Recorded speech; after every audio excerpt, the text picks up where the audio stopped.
Good morning everyone and welcome back to the channel where we dive deep into the biggest celebrity controversies making waves across the internet. Today we're talking about the explosive headline that has everybody buzzing. Michael J. Fox allegedly kicked off Good Morning America after a heated clash with co-host Michael Strahan. Now before you grab your pitchforks, let's be clear, this story started circulating yesterday on several viral blog sites and quickly racked up millions of views, but as we always do here, we're going to separate fact from fiction and give you the full timeline because the truth is way more nuanced than the clickbait suggests. Michael J. Fox, the beloved Back to the Future star and tireless Parkinson's advocate, was indeed a guest on GMA this past Tuesday promoting his new Apple TV documentary Still, which chronicles his life, career and ongoing battle with the disease. The interview started off warm and heartfelt with Robin Roberts and George Stephanopoulos asking thoughtful questions about his foundation and how he maintains optimism. 34 years after his diagnosis, Strahan joined the segment midway through, and that's where things reportedly got tense. According to multiple crew members who spoke anonymously, the tension began when Strahan asked Fox about his physical limitations and whether he ever feels like a burden to his family. Sources claim Fox felt the question crossed a line into pity territory rather than empowerment and responded with a sharp sarcasm, saying something along the lines of, "Yeah, Michael, I wake up every day wondering if I'm ruining everyone's life. Thanks for bringing that up." The room apparently went silent for a few seconds before producers cut to commercial. Early when they returned, Fox had left the studio and the rest of the segment was scrapped. GMA has not officially commented, but insiders say executives were furious about the abrupt exit and have no plans to invite him back anytime soon. Now let's look at Michael Strahan's side, because this story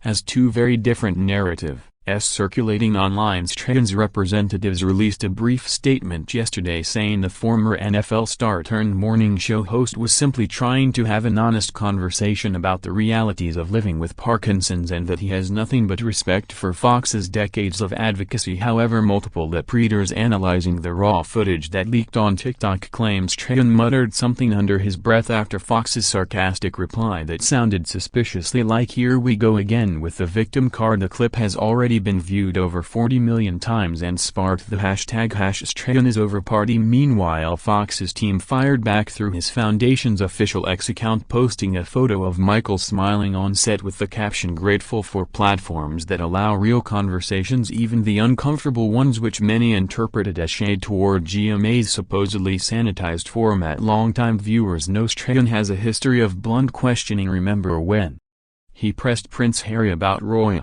family drama, or when he asked Adele point-blank why she gained weight. Those moments went viral for their candor, but this time the internet largely seems to be siding with Fox, with celebrities like Ryan Reynolds, Jennifer Aniston and even Elon Musk tweeting variations of "Leave Michael alone." The backlash has been so intense that Strahan reportedly left the GMA studios through a back exit yesterday and hasn't been seen since. Fans are now flooding ABC's switchboard demanding an on-air apology, while others are calling for Fox thin-skinned and arguing that public figures should expect tough questions when they agree to morning show appearances. Let's talk about the bigger picture here, because this incident exposes a growing divide in morning television between feel-good fluff and actual journalism. Good Morning America has spent years cultivating the image of America's cozy living room chat show, complete with cooking segments and puppy adoptions, but ever since Strahan arrived from Live with Kelly and Michael, he's been pushing for harder-hitting interviews. Sources inside ABC say executives love the ratings boost his tougher style brings, but are terrified of alienating the core demographic of middle-aged women who want inspiration with their coffee. Michael J. Fox represents the ultimate feel-good story, the young star struck with a devastating illness who never gave up and built a billion-dollar foundation. Yet when Strahan tried to probe beneath the triumph over adversity narrative, things fell apart fast. Some media analysts are calling this moment the end of an era for morning shows, suggesting networks will now think twice before booking guests with complicated health stories unless they're willing to stick to the approved script. Others argue the real problem is that Fox, at 73 years old with advanced Parkinson's, simply doesn't have the energy for combative television anymore and should have stuck to pre-recorded interviews like he did with CBS Sunday Morning last month, where Charlie Rose's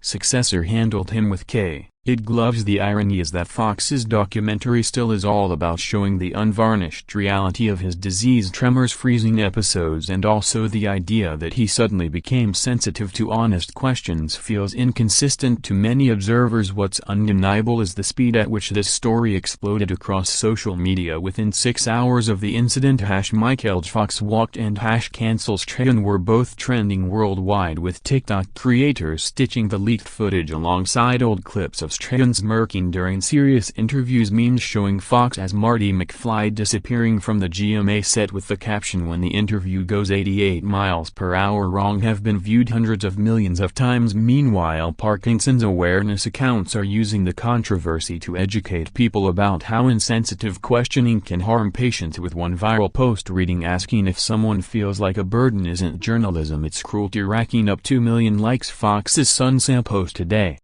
throwback photo of his dad hugging Strahan at a 2017 charity event with the caption "Two good men had a bad 5 minutes, let's move on, but the damage seems done." Bookers from The View, Ellen's Netflix special, and even James Corden's final Carpool Karaoke are reportedly scrambling to distance themselves from the drama, with one insider telling Page Six they're terrified of booking Fox now because nobody wants to be the next viral villain. The most bizarre twist came late last night when a verified account claiming to be a GMA intern posted alleged audio of producers screaming at Strahan backstage, telling him "You just torpedoed our biggest feel-good segment of the year." Although the account was quickly suspended, the 30-second clip continues to circulate on private Telegram channels. Looking at Michael J. Fox's history with morning television actually reveals a pattern. He's walked off or abruptly ended interviews at least 4 times in the past 15 years, including a 2013 Today Show appearance where Matt Lauer kept pressing him about whether he regretted going public with his diagnosis so soon. Fox reportedly told Lauer off-camera, "You're turning my life into a soap opera," and left before the second commercial break. He also cut short a 2019 Good Morning Britain interview when Piers Morgan style, when the host asked if his illness had destroyed his marriage. The common thread in all these incidents is Fox's fierce protectiveness over how his disease is framed. He spent 3 decades insisting Parkinson's doesn't define him, only to watch hosts repeatedly reduce his entire identity to tragedy porn, as he put it in his 2002 memoir Lucky Man. Yesterday's GMA clash seems to be the culmination of that frustration, especially painful because Fox reportedly agreed to the appearance as a personal favor to Robin Roberts, who's been a longtime supporter of his foundation. Multiple sources say he texted friends afterwards saying he's done with live morning shows forever, preferring the control of pre-taped podcasts and Netflix specials where editors can remove any moment that feels exploitative. At this point, the only person who could potentially salvage this situation is Oprah, who interviewed Fox multiple times during her talk show heyday and reportedly reached out to both men yesterday offering to mediate on her Super Soul podcast, but neither camp has responded publicly.